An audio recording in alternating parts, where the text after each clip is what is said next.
Yo, what's up, boys and girls? It's SwoleTrain, and I'm back at it again with a video. Today, I don't necessarily have to jump into it any more than we already have to. We got right here our top and high tier picks for our 2019 March Yu-Gi-Oh! Tier list. Now, previously in the last video in part 1, we talked about mid-tier, low-tier, and table 500, aka some of the worst decks in the meta. I got several questions, I got several concerns about my placements on this list, and I have to tell you that I do have very valid reasonings. Of course, I explained some of them inside of part 1, but if you guys want me to go over them further, let's say why I placed Blue Eyes so high, why I placed Dino so low, those two were pretty not necessarily contested on the comment section, but I had a few people that asked me why Dinos were so low. Well, then I can explain that in a further video. Just let me know inside of this video if you guys want to see that, and if not, make sure to go ahead and watch the part 1 of that series, just in case you guys missed out on all of this goodness. Obviously, Cool Dante and Regular Dante, that was a huge part of this tier list for just a little bit. And just kind of a quick recap, we have Luna Light, Dante, the Burning Abyss, we got Blue Eyes, we got Dangers, we got Prank Kids, we got Necros, all in mid-tier. These are ranked based off how good I think they are, not only against each other, but also instead of different decks in the meta, including the high tiers, mid tiers, and low tiers, respectively. So, without further ado, let's go ahead and just jump into the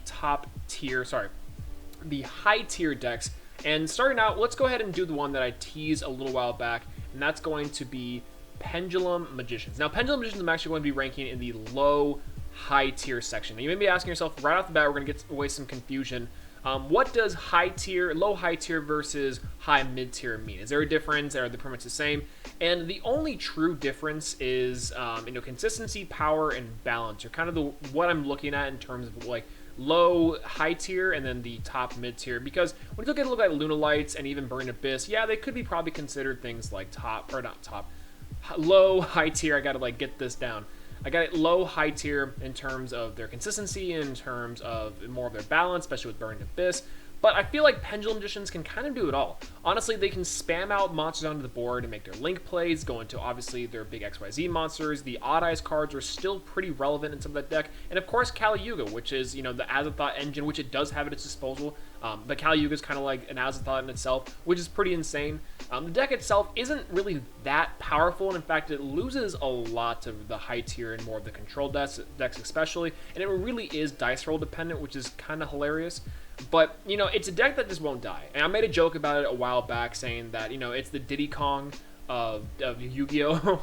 Which is, if you guys don't play Smash Brothers, you guys have no clue what that means. But essentially, what I'm getting at with that is that Diddy Kong inside of the 3 patches, I believe, that just nerfed Diddy Kong, it was still a top tier contender, still top 5, top 10 character. Crazy is really insane. And I think Pendulum Magician is one of those decks that it just works so well. It's pretty cheap, so people have it at their disposal. And there's a lot of Pendulum support out there, especially some pretty good Pendulum support in the last couple of years. So I wouldn't say this deck's going anywhere anytime soon. I very much think that you're going to see it into your regional tops, especially because people have been figuring out the Kali Yuga combos. So those are pretty nice. So I'm going to put it in low high tier for now. And that's kind of an unfortunate thing because I wish this deck was better. You guys remember when Pendulum FTK was a thing? You guys remember whenever a bunch of the more Pendulum control or there was a Pendulum Magician format. Those decks were pretty fun. I had a good time with them. But let's go ahead and move on to the other picks. This one's actually going to do 2 decks at the same time and kind of explain my thoughts behind them.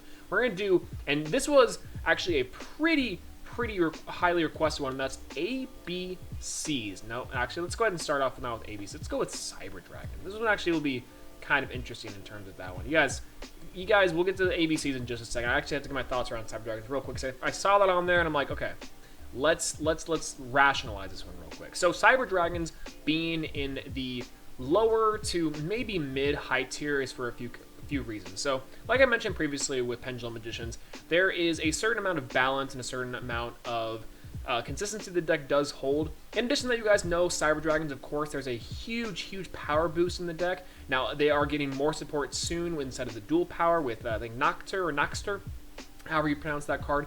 And that's a really good card for the deck. Not only can it bring back your XYZ monsters, but your other Cyber Dragon cards as well, just in case.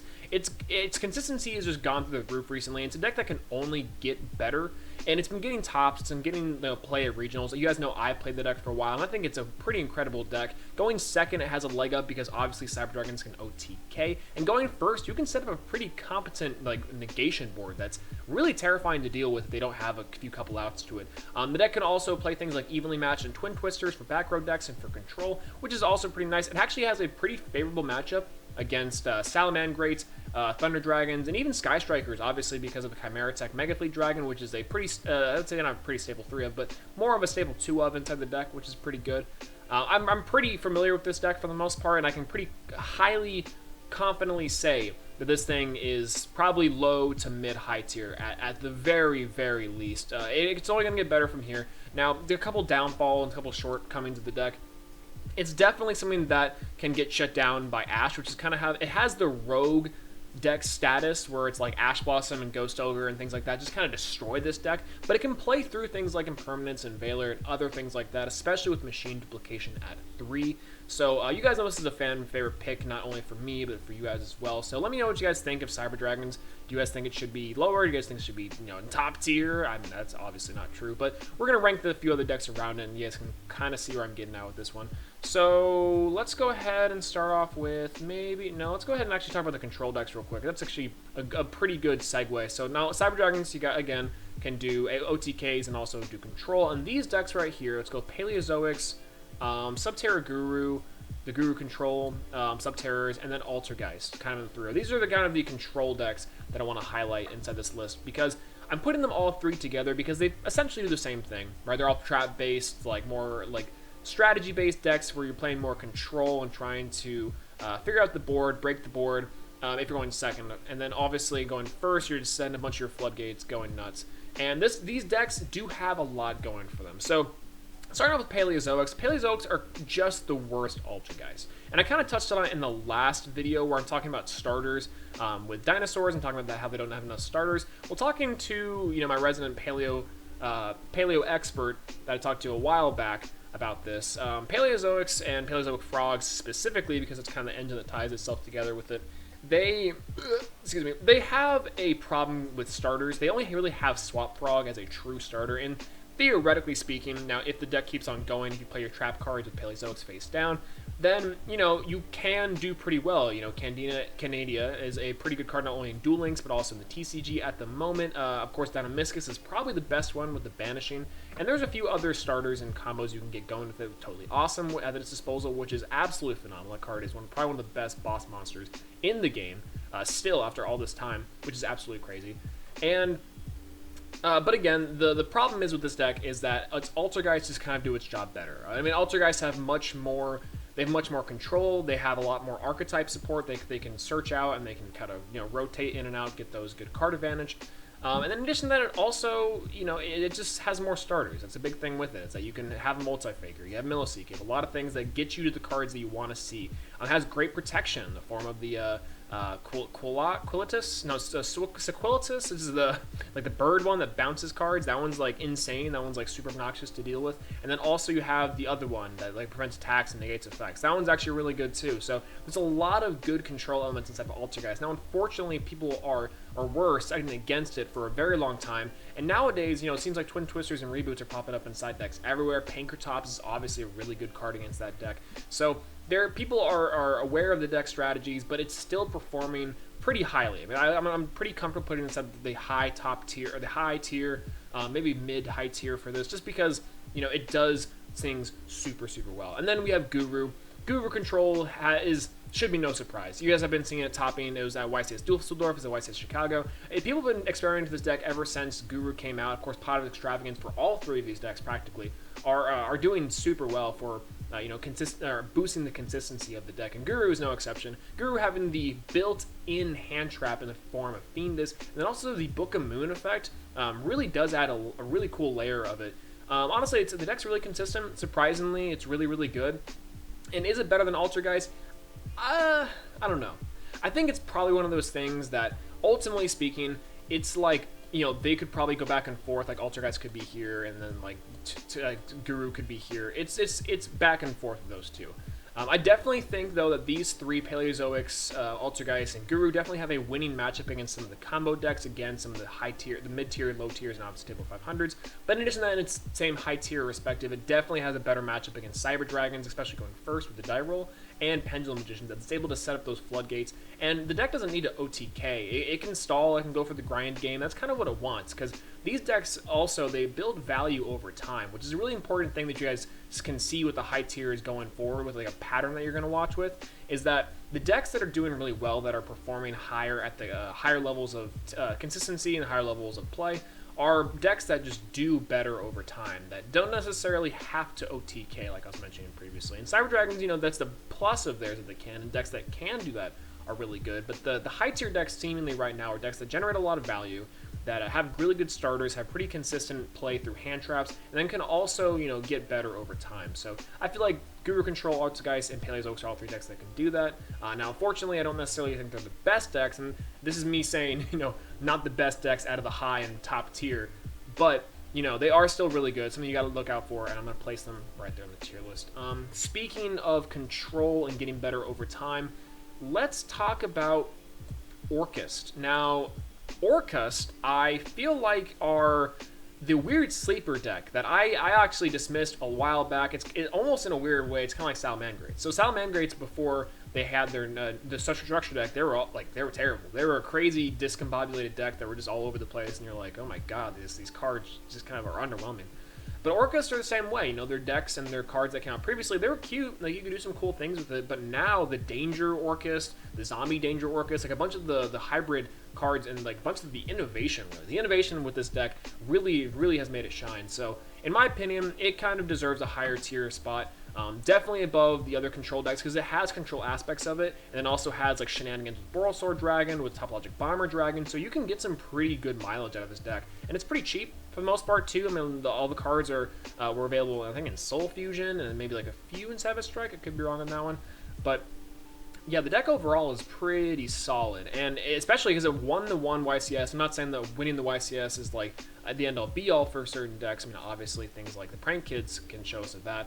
But this deck is consistently winning. It's consistently have a good matchup, and it's similar to Salomon Great and Burning Abyss, where it plays off the graveyard. It plays in and out through hand traps. It can dodge a lot of things, and it's pretty good. Its link monsters are also kind of hard to deal with. I don't necessarily think I need to sing its praises that much. You guys probably already know a lot about Orcust, as a few of you guys have probably tried out the strategy before. But yeah, I might go more into depth with that one, because it has some pretty interesting like matchup rankings versus the other decks, especially in high tier. It's actually really interesting. Going against Altergeist or going against Subterrors, it's kind of it's very much a war of attrition versus, you know, going something like Cyber Dragons, or even like one of the other combo decks, even some of the top tier decks. I'd argue that this deck is, their Orcust overall is probably closer to the top tier than I'm actually making it out to be, but I definitely think there are some hangups with this deck, and it's definitely not the most user-friendly. I'm saying it's going to be more high, or probably low top tier to high tier, just because I feel like there's a learning curve to the deck, similar to Prank Kids, but in another way to where it's not as hard, I guess is what I'm trying to say. So, but I've been dwelling on that for just a little bit too long. Let me go ahead and move on to True Draco. So, True Draco I'm going to actually put above Orcust, because I think the deck is phenomenal. It has had a huge rise, and honestly, it's kind of like Pendulum Magicians in the way that it's been around for formats now. I remember playing against True Draco way back in Master Rule 3. Some guy at Locals was playing Zodiac True Draco as soon as Dragon got banned, and I was like, what? This is insane. Like, it blew my mind. And, story time aside, this deck is really powerful, and not only do you have access to floodgate.deck essentially with this deck, you also have access to some pretty powerful monsters. I mean, these guys are not afraid to get their hands dirty essentially when it comes to, you know, being big bodies, and also with access to things like Skill Drain, Rivalry of the Warlords, and I guess not Goes and Magic, because they're all different attributes. And I'm thinking about to say that, but no, that doesn't really work for them. They can play cards like Twin Twisters to get rid of back row if they're going second, and a lot of decks nowadays are, or for True Draco specifically, are kind of modifying their decks to play second. And they also have access to Card of the Demise. They all have access to the Disciples of the True Draco. Their trap card's really good. They can negate effects. The Draconic Diagram is still a stupidly powerful card. That card is insane. So I definitely think they are one of the better decks to look out for, and definitely a good budget pick too. That's another thing too, you guys. The big thing with Orcust, the Subterrors, and a few of these decks in the high tier is that, you know, they're not very expensive decks. Honestly, like, other than maybe Cyber Dragons with Cyber Emergency, which is probably going to rise in price soon because of Noxter. These decks are fairly affordable, and you guys probably have a big bulk of the engine running around. I mean, true Dracos, you guys might want to pick up sooner or later. That's just me. If you guys want a good floodgate control deck, then that's pretty good. It's less helmety now, which is kind of fun. It's a lot of interesting interactions.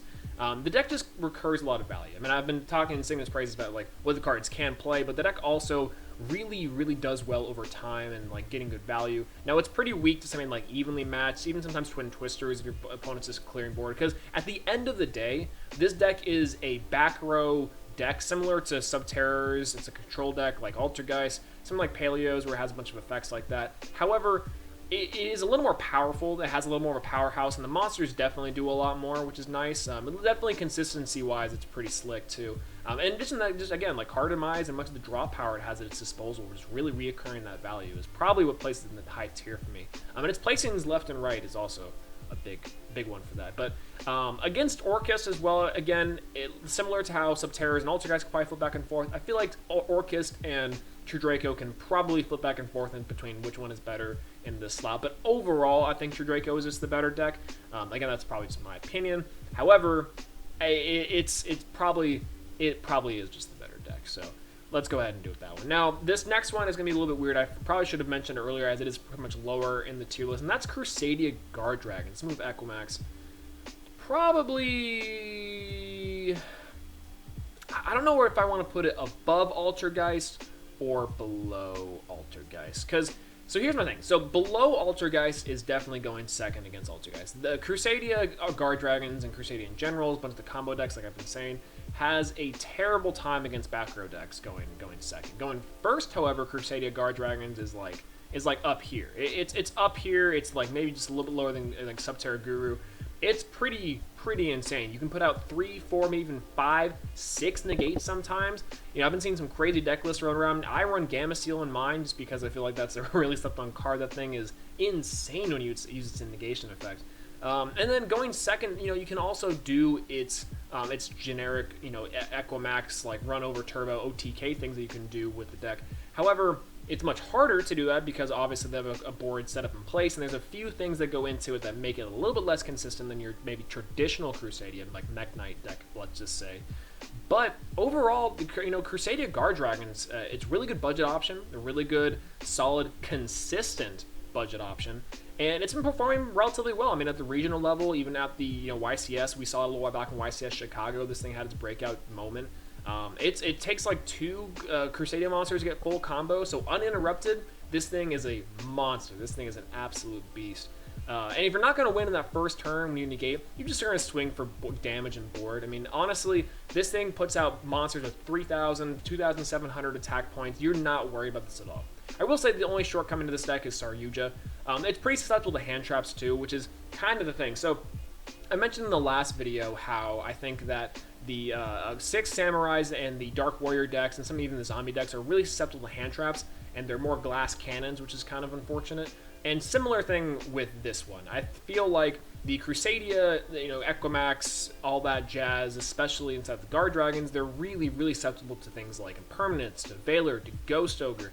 And so if you don't have Called by the Grave, if your opponent doesn't have one of those cards, or if your opponent has one of those cards, if you don't have Called by the Grave, you're not going to have a very good time. If you're playing going second, your opponent has a bunch of Floodgates, you're also not going to have a good time. And Saryuja is kind of a pivot point with it. This deck does rely pretty heavily on Saryuja. Now, it does do its job very well, and that's kind of where I'm putting the high tier because it's pretty insane. I mean, I don't know. It has more control than Cyber Dragons, like the negation boards going first, and then going second, it can OTK. And again, it's just essentially a coin flip in terms of if they have the hand trap, if they don't. If they don't, you probably win. If not, then you lose. So probably mid-high tier is where that's going to go out. Again, I don't necessarily know where to put it above or below Altergeist, but we're just going to stick it right there just for now. And then let's talk about let's go ahead and talk about Trickstars, because Trickstars has been on here for just a little while. I'm actually going to place Trickstars a little bit lower too. I'm going to say it's probably going to be here. It's a little better than Paleozoics. So Trickstars are really interesting because they've been around for just a few formats now, and similar to why people dropped them a little while back, people have been kind of playing them again. It's kind of the opposite reason, I guess. So a while back, people stopped playing them because they've been around forever. People just got bored of them, and they honestly really don't do anything good that well. They don't really have that many good matchups inside the meta right now at the moment per se, and they did a couple formats ago too.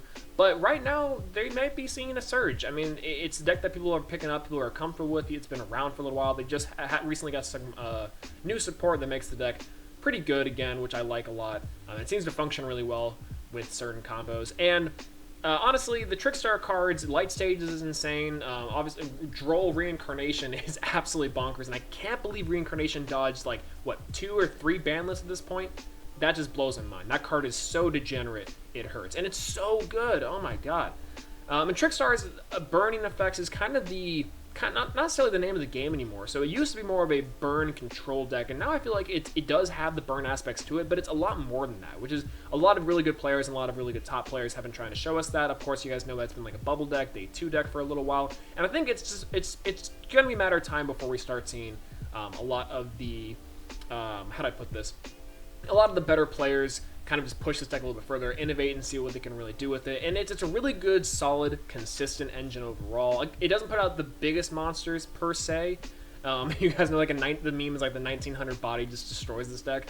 But you know, it does have a lot going for it. It's pretty consistent. It has the burn damage, which is also really good. And then Trickstar, Droll, Reincarnation, all that degeneracy is just, it's just crazy. It's absolutely crazy.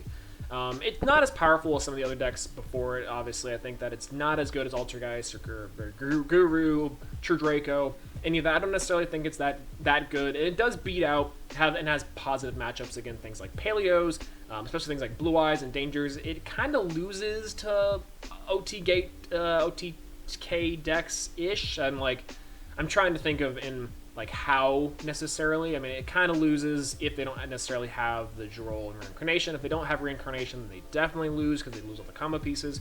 So it just really depends. This one's kind of a little more of a coin flip, but it's a little more of a consistent coin flip because in the right hands, this deck can go really, really far. So I'd definitely put it in high tier. I think it's probably a good pick there.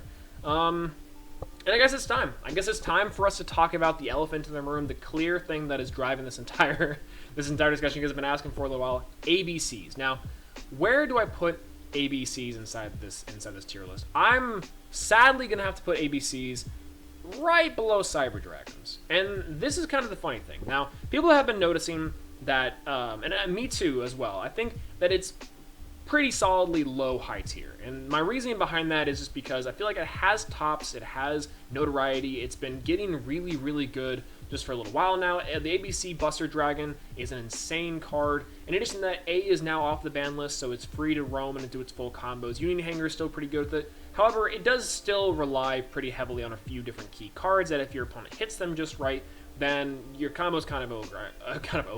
I was about to say, Ghost Ogre is probably one of the bane of this deck's existence for the most part. I mean, to be fair, Union Hanger is probably one of the best starter cards, probably for this deck after a little while. Now, unfortunately, I think that the consistency of this deck is a little bit questionable, and you're mainly running spells, so this thing does get beat out by a lot of the Floodgate decks, Imperial Order, and it can't really do all that much going first.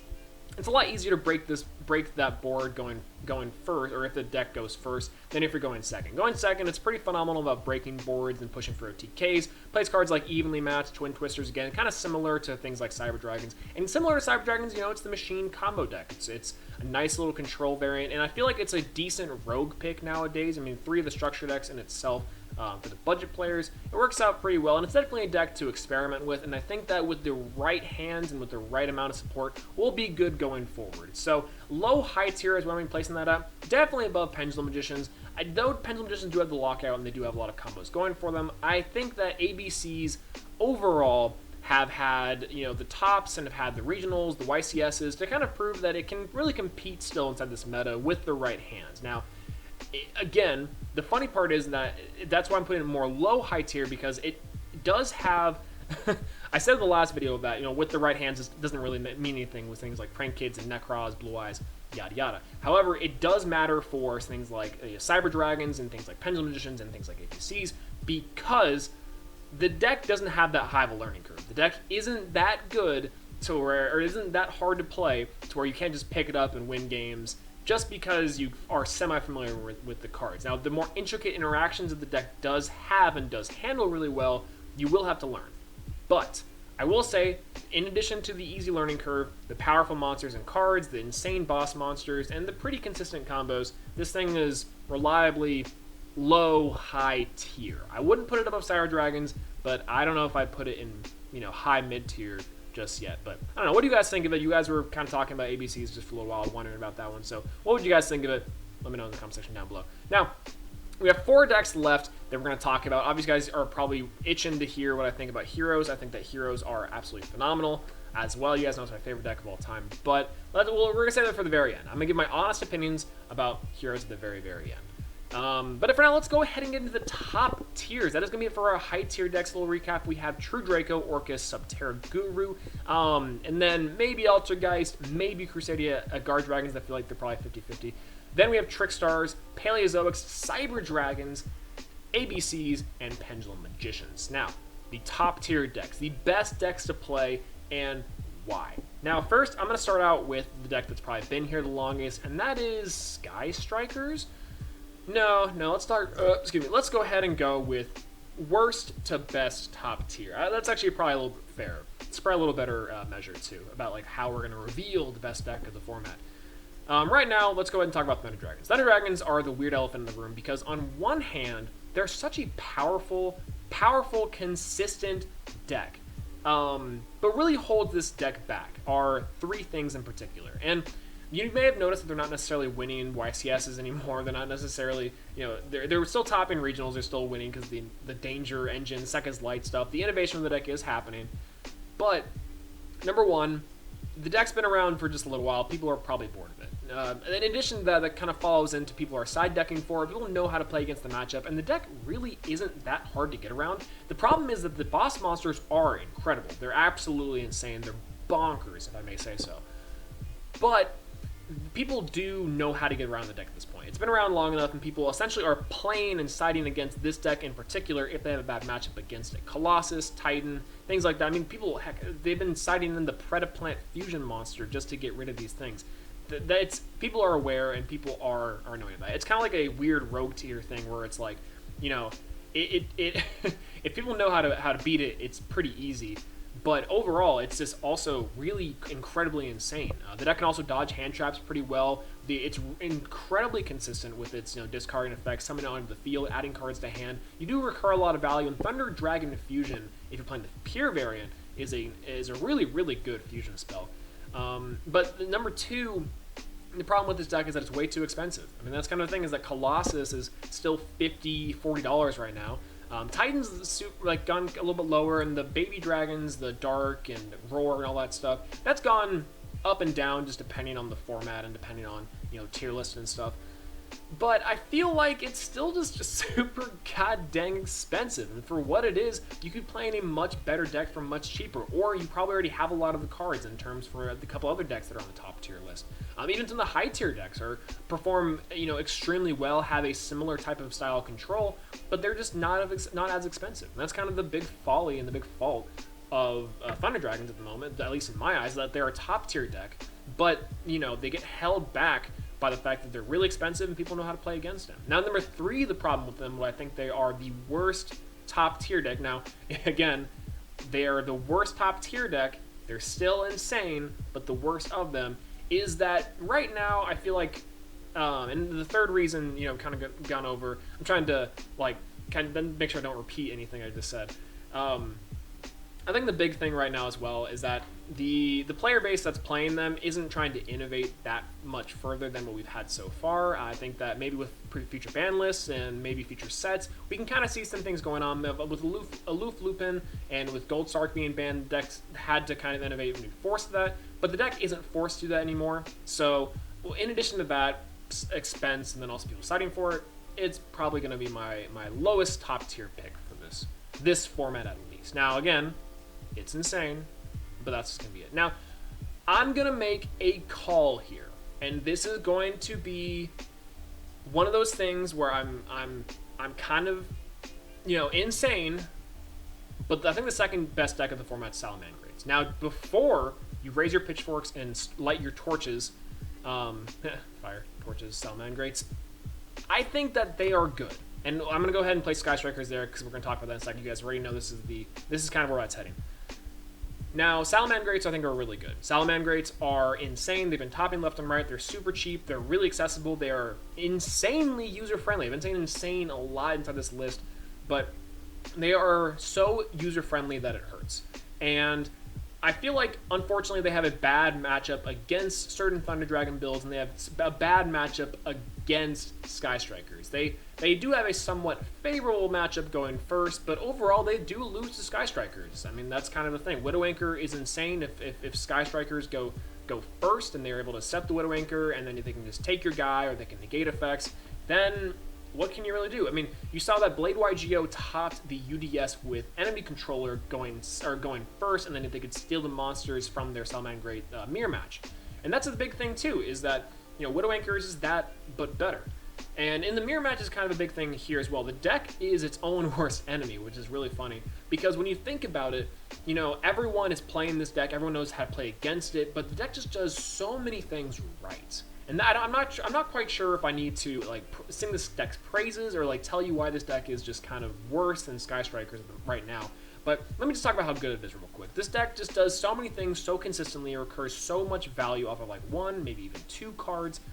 But it just, the thing is that it does not win against Sky Strikers. That we'll get into that in a moment. But for now, let's talk about how Salomon Greats are so cheap.